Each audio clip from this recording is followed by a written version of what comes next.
Hello dear student, welcome. तो MCom वाले BCom वाले जो तुम्हारा एग्जाम है अभी तुम्हारे लिए कैपिटल गन के सम सॉल्व कर रहा हूँ, ठीक है। अब कैपिटल गेन का सम तुमको कैसे एग्जाम में आता रहेगा ना, तो अपने को रेडी रहना कैसे सॉल्व करना है, राइट। तो मैं जानबूझ के क्वेश्चन बड़ा वाला ही लिया ताकि इजी वाला तो आता ही है। कैपिटल गेन को कैसे पहचानेगा, हाउस प्रॉपर्टी से कंफ्यूज मत होना। इसमें ना आपको ये दिया रहेगा इंडेक्स, कॉस्ट इन्फ्लेशन इंडेक्स दिया रहेगा, हर साल का इंडेक्स दिया रहेगा। मतलब एक बात बताओ क्या, अब शोले बना था 50 साल पहले 1975 में, वो पिक्चर बना था, एक कितने का बना था मालूम है? पिक्चर 40 लाख का बना था। कितने का बना था? पर वो 40 लाख को आज कन्वर्ट करेगा ना तो पिक्चर की कीमत कम से कम 100 करोड़ रहेगी। तो इन्फ्लेशन बोलते हैं इसको, क्या बोलते हैं। तो ये सब में क्या रहेगा, बाप दादा की प्रॉपर्टी है, बंदे ने 20 साल चलाया, बेटे ने पोते ने बेचा। तो प्रॉपर्टी कभी की 92 की, उसकी वैल्यू कितनी थी? 2 लाख। और 2001 में वैल्यू कितनी होगी? 2,40,000। मतलब इसमें फेयर मार्केट वैल्यू भी दिया है। कभी कभी ये नहीं दिया रहेगा तो मेन हीरो कौन सा रहेगा? 2 लाख। फिर उसने क्या किया, पहले पत्रे का घर था ना, तो पत्रे के घर को उसने क्या किया, मस्त में उसको दीवार खड़ा किया, फिर पहला माला बनाया, फिर दूसरा माला मारा, तो इंप्रूवमेंट बोलते हैं। तो 4 बार इंप्रूवमेंट किया। कितना किया? 4 बार। फिर बाद में क्या किया उसने, 2 लाख का घर जो था उसने बेचा, 1,80,00,000 का बेचा। कभी बेचा? अभी करंट ईयर में बेचा ना उसने, फाइनेंशियल में था कितने का? 2 लाख। बेचा कितना? 1,80,00,000। तो यही टॉपिक है, लॉन्ग टर्म कैपिटल गेन। और बाद में उसने क्या किया, बेच के ना बहुत सारा पैसा है तो पागल हो गया ना, फिर 1-2 दिन खाना पानी का है। फिर उसने क्या किया, 58 लाख का बदलापुर में फ्लैट लिया, तो सस्ता मिलता ना, फुल 4 BHK फ्लैट लिया। फिर थोड़ा 15 लाख उसने बॉन्ड में डाला, और फिर घर खरीदते बेचते वक्त 15,000 ट्रांसफर हुआ, राइट। तो कितना कैपिटल गेन हुआ तुम लोग को बताने के। तो अभी सबसे पहले क्या करेंगे मालूम है, हम लोग लिखेंगे ग्रॉस कंसिडरेशन।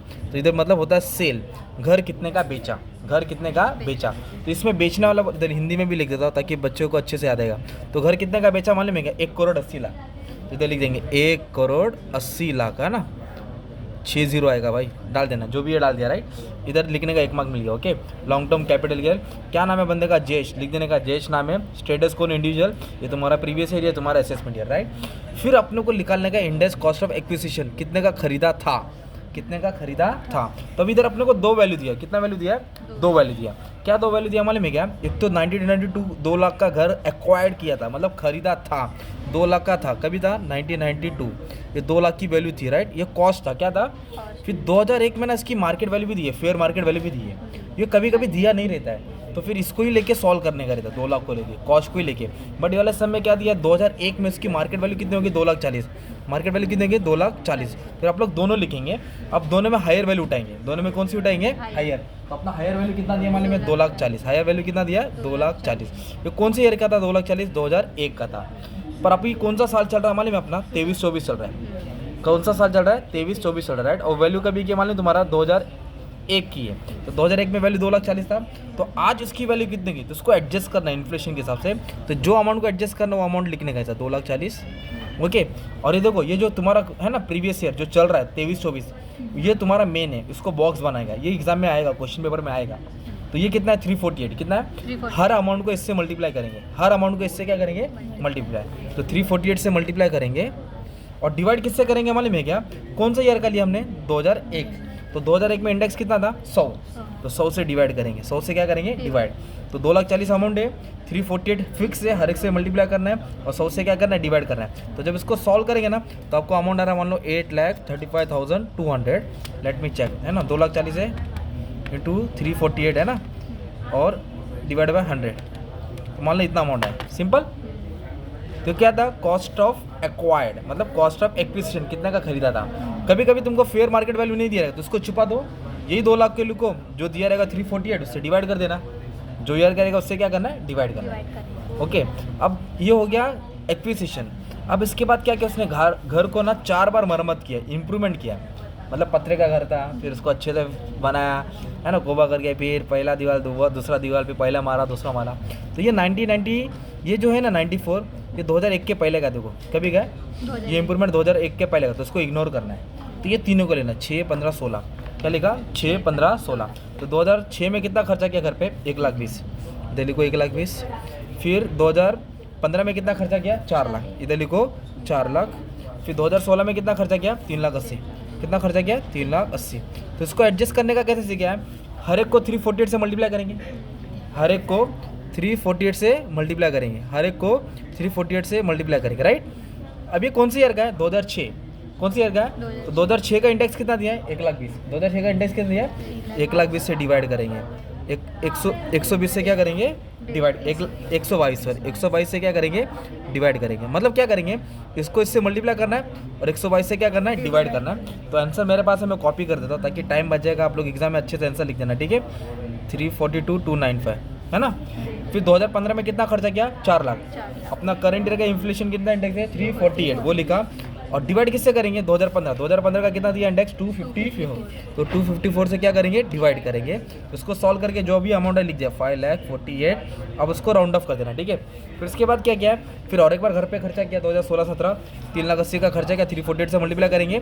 2016 में कितना इंडेक्स था 2016 में था 264, तो 348 से मल्टीप्लाई किया 264 से डिवाइड, आ रहा समझ में। अब अपने को क्या करना मालूम है क्या, इसको मल्टीप्लाई करके सॉल्व करके कितना आंसर आएगा 5,09,909 है ना। फिर इसने क्या क्या मालूम है, इधर देखो नया घर तो खरीदा और नीचे एग्जाम्पशन में आएगा, इधर देखो एक्सपेंस हुआ, क्या हुआ काय का एक्सपेंस हुआ ट्रांसफ़र का, पेपर का जो भी घर खरीदते बेचते तो पेपर का खर्चा हुआ, कभी कभी ब्रोकरेज भी बोला रहेगा 2%, तो ब्रोकरेज किस पे लिख लेगा मालूम है इस पे लिख लेगा जितने का घर बेचा है। पर अभी क्या बोला डायरेक्ट ट्रांसफ़र बोला है ना, क्या बोला है तो ट्रांसफ़र भी खर्चा ही होता है, वो सब माइनस होने वाला है। मतलब सेल में से ना भाई सब अमाउंट माइनस करना है, सेल में से क्या करना है सब अमाउंट माइनस करना। तो ये था कॉस्ट ऑफ एक्विजिशन, ये था इम्प्रूवमेंट, ये एक्सपेंस, ये ब्रोकरेज जो भी था। अभी सबको क्या करेंगे ऐड करेंगे, सबको क्या करेंगे तो ऐड करके मान लो आया 23,01,435, 23,01,435। तो ये पूरे को ऐड किया मैंने, सेल से क्या हो जाएगा माइनस होएगा, सेल से क्या हो जाएगा तुम्हारा माइनस हो जाएगा, सेल से क्या हो जाएगा माइनस, इसमें से क्या कर देंगे माइनस कर देंगे। तो जो अमाउंट मिलेगा ना तुमको कितना मिलेगा 1,56,98,565, इसको बोलेंगे लॉन्ग टर्म कैपिटल गेन, क्या बोलेंगे। फिर भाई ने क्या किया कुछ ज़्यादा पैसा इन्वेस्ट किया है, उसने रेसिडेंशियल हाउस खरीदा, खुद के लिए घर खरीदा बदलापुर में, और REC बॉन्ड मतलब रूरल इलेक्ट्रिफिकेशन बॉन्ड में इन्वेस्ट किया है। तो जो भी इन्वेस्टमेंट किया है जो भी घर खरीदा ना कमर्शियल नहीं रेसिडेंशियल, वो एग्जाम्पशन में मिलेगा, अंडर सेक्शन 54 डाल देने का ना। तो कैसा मालूम पड़ा था वो इधर दिया ही एक्वायर्ड, नया घर खरीदा, अभी खरीदा ना भाई 2024 में, कितना का खरीदा 58 लाख, इन्वेस्ट बोले तो 15 लाख डाला। अभी कभी इन्वेस्टमेंट किया 20 मार्च को, कभी इन्वेस्टमेंट किया, और घर कभी बेचा जनवरी। तो 6 महीने के अंदर ही अगर इन्वेस्टमेंट है ना 6 महीने के अंदर तो हिसाब में आएगा, 6 महीने के बाद रहेगा तो फिर नहीं आएगा, एग्जाम्पशन नहीं मिलेगा। तो 2 मिल रहा है इसको, एक 58 लाख मिल रहा है और एक क्या मिल रहा है 58 लाख मिल रहा है और 15 लाख मिल रहा है ना, 58 लाख और 15 लाख।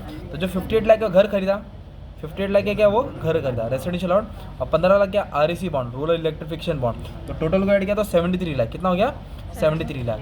एग्जाम्पशन मतलब कम होएगा, एग्जाम्पशन बोले तो इसमें से क्या कर देंगे आप लोग माइनस कर देंगे, तो अमाउंट आएगा 83,98,565। तो उसको इस पर टैक्स देना पड़ेगा, अगर वो इन्वेस्टमेंट नहीं करता तो इसको इस पर टैक्स देना पड़ता, तो उसने दिमाग लगाया ना भाई, पैसा बड़बड़ डाल के फिर गवर्नमेंट इस पर टैक्स चार्ज करेगा ना। ये सम था तुम्हारा हार्ड वाला। अब इसी वाला सम कैसा था मालूम है क्या, देखो इसी वाला सम ऐसा दिया था, घर कितने का बेचा 1,80,00,000, 180 लाख इधर लिख दिया 180 लाख, और उस पर 1 लाख ब्रोकरेज दिया, ओके। और बाद में प्रॉपर्टी कितने की थी मालूम है क्या 20 लाख की थी, प्रॉपर्टी कितने की थी 20 लाख की थी। उसने और एक घर खरीदा 10 लाख का, और 10 लाख डिपॉजिट किया बोला उसने बॉन्ड में, और बाद में लिखा लो हिसाब किताब। तो अपन क्या करेंगे इधर लिखेंगे 1,80,00,000, तो कितना का घर था 20 लाख था, उसको मल्टीप्लाई करेंगे ना 348 से, ये इंडेक्स दिया देखो ना 348 से क्या करेंगे मल्टीप्लाई, और जो ईयर का था उससे क्या करेंगे डिवाइड। तो ये मिला 1 लाख हो गया ब्रोकरेज, ऐड करके माइनस करके अमाउंट है, घर खरीदा डिडक्शन में आएगा, एग्जाम्पशन में आएगा, बॉन्ड डाला है ना, हो गया सम सॉल्व, इजी सम हो गया ना तुम्हारा यार। ऐसा सम घुमा फिरा के कैसे भी आएगा, तो आपको रेडी रहने का ना।